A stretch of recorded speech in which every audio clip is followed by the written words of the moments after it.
It's not just the midterms. The 2028 slugfest is officially on. Candidates are even getting makeovers. I'm not kidding.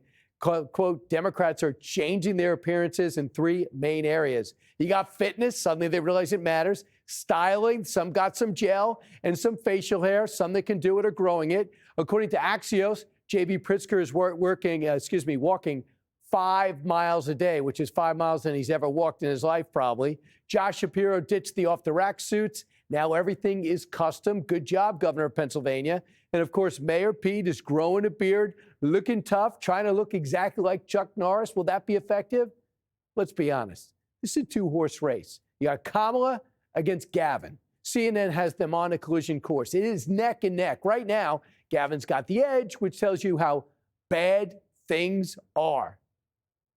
Now, the Democrats are already talking about 2028, and it looks like they're going to nominate a California liberal who's presided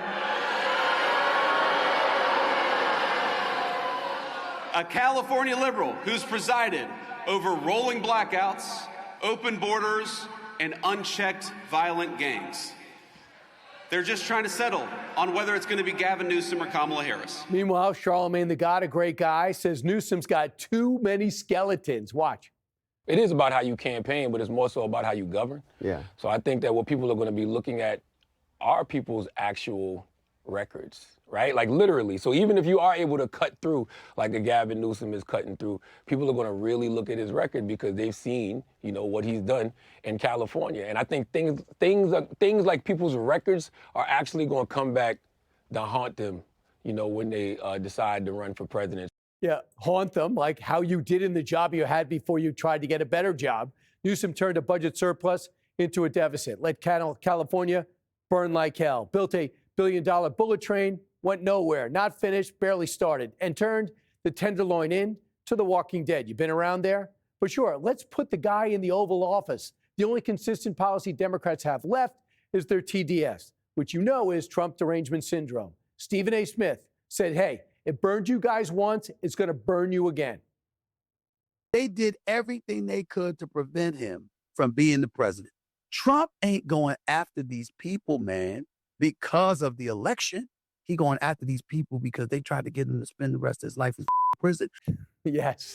Florida gubernatorial candidate Congressman Byron Donalds joins us now. Congressman, what about this makeover, the political makeover, as everyone queues up for 28? Does the public want a politician with a makeover? No, they want a politician with a record. But this is why the Democrats are having to do everything else, because their record is horrible. We lived it the last 4 years. Wide open borders, crazy inflation, overspending, suppressing free speech, making people take vaccines when they didn't want to take them. That is the record of the Democrat Party. And it seems that they're just going further down that rabbit hole. They still want men and women's sports and all the other craziness. People are rejecting it. So what do they have to do?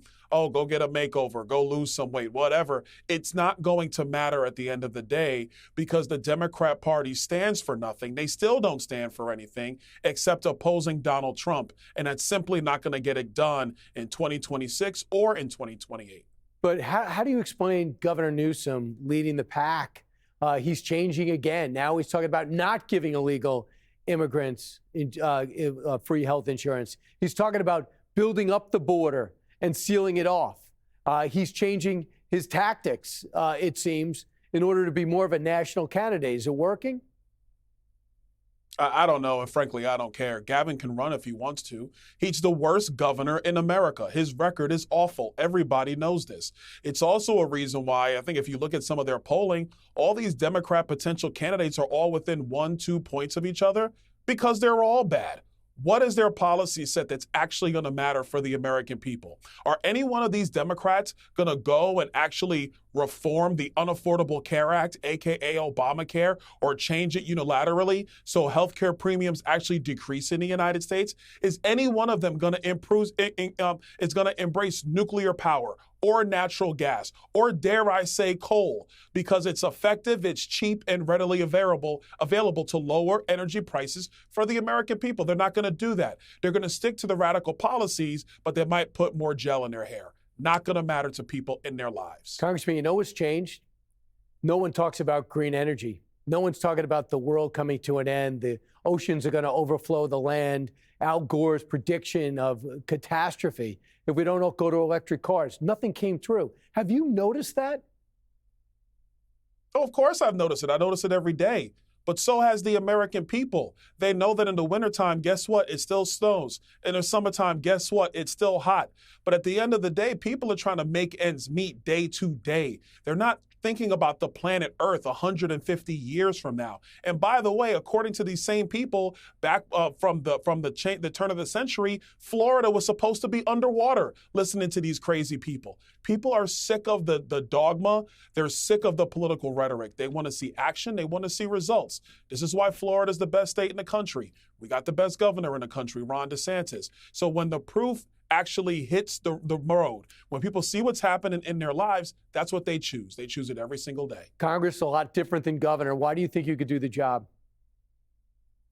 One, I've seen the mess in Washington, D.C. I know what not to do. That's number one. Number two, Florida has been built on conservative principles. We're going to continue that. If you look at my voting record, I have one of the most conservative voting records in the country. But number three, we still have to add to our economy. I'll use my experience from my 17 years in the financial industry, coupled with my time in Tallahassee and in Washington, to keep Florida as the best state in America. And you get to stay in Florida with your family. It makes it a lot easier than being two places at one time. Congressman, thanks so much. Best of luck. Thank you. Merry Christmas, everybody. Click here to subscribe to the Fox News YouTube page to catch our hottest interviews and most compelling analysis. You won't get it anywhere else.